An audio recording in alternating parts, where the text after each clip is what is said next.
Morning friends आपण मैंने देखिपारे सकाल नास्ता आमर घरे एवं प्रस्तुत हो जाइए। आपण मैंने देखु ब्रेड सेका चली ब्रेड ए सेका पाई जाइए। पियाज आम छोट छोट कर काटी नवा। आपण मैंने देखिपारे पियाज एवं काटुची। आप पियाज काटा आउ अल्प किसी बाकी अच्छी। आपण मैंने देखिपारे पियाज एवं समाप्त हो जाइए। आम टावर अल्प किसी तेल गरम करी टे जीरा पियाज को अच्छे टिके फ्राए हल्का फ्राए कलापर आमर चकुली आण जोटा बटा होता ताकू आम पकई आराम से ताकू मिक्स कर देचु।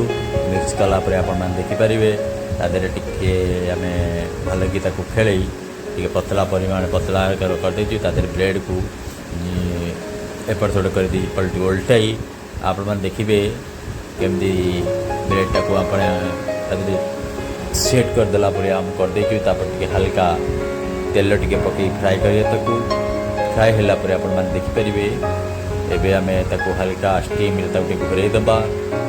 घोरे देलापर आप देखिपारे पूरा स्टीम हो जाए। आम पलटे दबा। पलटे देलापर भल कि चापिकी फ्राए करिया करारा करिया पूरा कड़क हम जमी खाइबा को टेस्ट लगे। आप देखिपारे आउ तेल तापर आम पकई देचु। एवं देखु भल कि करारा ब्राउन कलर हो गला। आप देखिपारे एवं ऑरिगन पाउडर टी आम ऊपर पाचु टेस्ट पाई। आप देखिपारे पूरा कंप्लीट होगा बसला। आप देखिपारे मझीरु आम एवं देखिपारे मझीरु आम कट करदे। कट कलापर आप देखु केते बढ़िया सुंदर ब्राउन कलर हो तार सफ्ट भी अच्छी।